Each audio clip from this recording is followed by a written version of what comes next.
Good morning. All right, so I wanted to talk about Kanye West today because I watched the interview with Candace Owens and Kanye from 2 years ago. I think it's from 2022.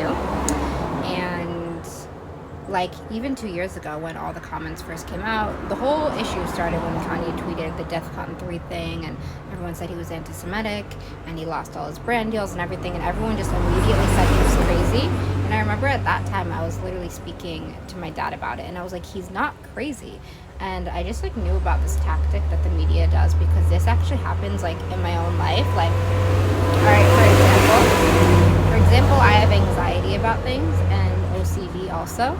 And because of OCD, like literally like my whole family, like no matter what I say, they think I'm crazy and they don't believe me. Like really, this is true. Even when like all the things I'm saying are like usually right, not all the time, but obviously like a lot of things I say are correct. And even like, all right, this is like another thing about like, I just feel like society and like science now is like all the time I'll tell people something and like they won't believe me unless like a scientist said it or like Google said it or like a doctor agrees, or like all the time I'll like tell my family something and they're like, oh, is that you saying that, or is like does like science say that, do therapists say that? Like when I used to see a therapist, like my family would literally, like if I had like a good idea, they would be like, oh, like is that your idea or did your therapist say that? Like really crazy stuff. But anyway, so I recognized that with Kanye when Kanye started saying stuff that like people didn't agree with or that people didn't want said, they just jumped to like he's bipolar and he's insane.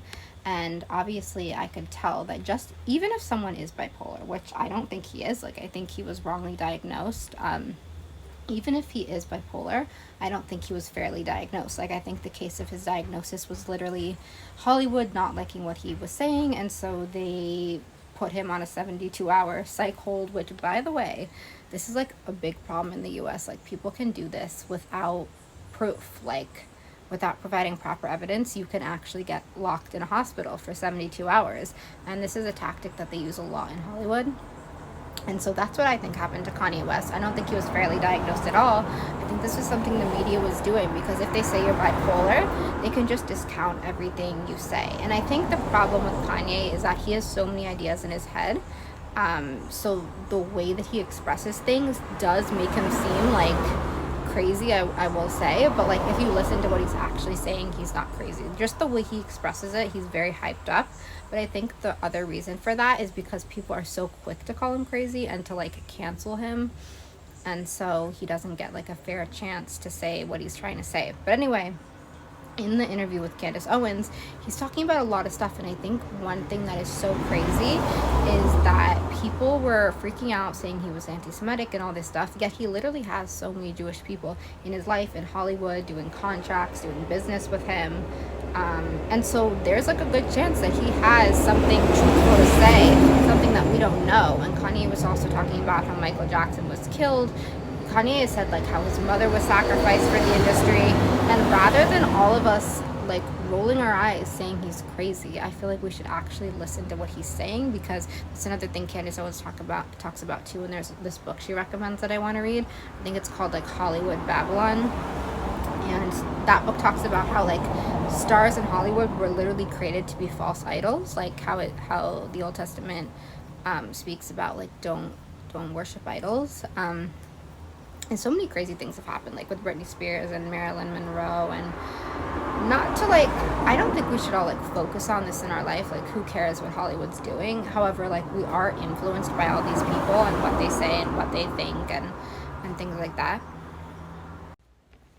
Yeah, so I think something that shows that the whole media is actually insane is that among like the tweets that everyone got upset about with Kanye for, like everyone glossed over the Harley Pasternak thing. And I just want to read this again because it's so crazy. Like, imagine your personal trainer texted you, I'm going to help you one of a couple ways. First, you and I sit down and have a loving and open conversation, but you don't use curse words, and everything that is discussed is based in fact and not some crazy stuff that dumb friend of yours told you or you saw in a tweet. That's just the first part of the text, but that just sounds like they're telling him what to think. Like, what do you mean he has to have a calm conversation with his trainer? Like, you don't have to be calm. It's actually something crazy that I think even with the psych hold is like, if they determine you're crazy, you have to be locked in the 72-hour psych hold in the hospital, which by the way, they don't allow you to go outside. I think they give you like a certain amount of time to like go outside and go on a walk, but they feed you bad food in there, by the way.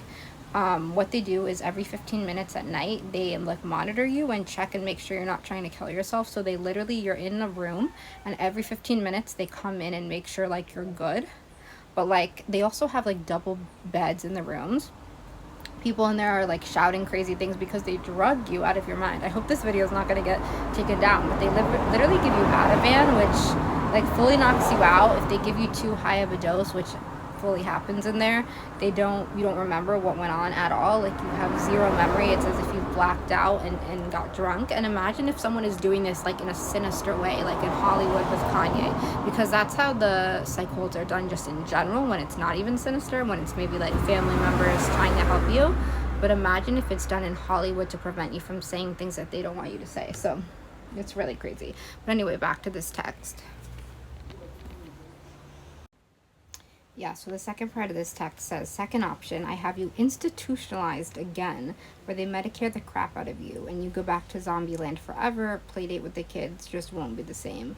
So it's really crazy. Obviously, this is a handler. This is someone who's in control of him. This is not a personal trainer. It's not how personal trainers talk to you. Also, nothing in this text like says like what the like issue was. Like, I don't know. It's super weird.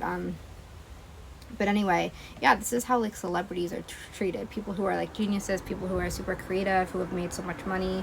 And this was completely glossed over in the media. What's so interesting is with all the anti-Semitism that people were upset about, the anti-Semitism that he was saying was just kind of like broad and general. He was not specifically, he never made any specific threats to like individual people. Yet this trainer actually made specific threats to Kanye. Like this is a concrete example of someone threatening him, and no one cared about that. Like the media did not speak about that. And I actually think that like people should be able to say what they want. Like I'm Jewish, as I said in my other video, so I don't want people to be like against Jews. I don't want any harm to come to Jews, but like if people don't like Jewish people for whatever reason, like they should be free to say that. You should be free to share your opinion. And I think we'd have a less like violent society if people were just able to say what they thought and what they felt, and they didn't feel like they had to like tiptoe around. Like, that was one of the things when I used to be support like Democrats, when I used to be a Democrat, you had to like tiptoe around everything, and you had to like speak about your privilege and all this like crazy stuff, and like you couldn't just have your opinion. Everywhere had to be like a safe space, which is like so interesting because words are automatically safe. Like there's no words that don't make you safe. Obviously if a crime happens, that's something different, but someone just expressing their opinion should always be allowed. And I love that Candace actually like stood by her friend. Like imagine the whole world, the entire world was already turning on Kanye West, and they wanted his personal friends to also like come out and debunk, like say that she doesn't support him. Sorry, the cars are kind of loud. But I think that's something interesting as well, is like when something happens in the world, like now celebrities and like people in general are supposed to like come and say they condemn it. Like it's super weird, especially with the Israel, like with October 7th and Israel versus Hamas and all this stuff, and people had to say like, I condemn the terrorist attacks of Hamas. Like like that first of all, it should be obvious. Like I don't think anyone would support a terrorist attack. Obviously some people do, but like the fact that just regular people were expected to be like, I condemn this, I condemn this, I like Kanye is crazy. And that goes with like the Kyrie Irving thing too. Like Kyrie Irving tweeted a link to a documentary that's freely on Amazon, and he got in trouble instead of just Jeff Bezos, whose platform put the documentary, which by the way, no one should get in trouble. Like any documentary should be allowed to be shared. And the fact that Kyrie Irving had to apologize to so many people, like apologies should be when you think you've done something wrong, when you want to apologize, not when someone else is forcing you or threatening your financial status or your job or whatever. So yeah, I think we should all listen to Kanye West. I don't think he should have been treated the way he was by the media, by everyone. And I actually saw something crazy on Twitter this morning. Patrick Bet David tweeted like, my friend Candace Owens is not suicidal. So I don't know if he's scared for her, or if she's scared for herself, or I'm not sure what's going on. But yeah, it's really crazy when you have a lot of influence. They don't want to let you say what you want to say. But anyway, don't forget to like, comment, share, subscribe. Thank you guys so much for watching. Please share this with your friends. I'm in Jamaica, and that's it.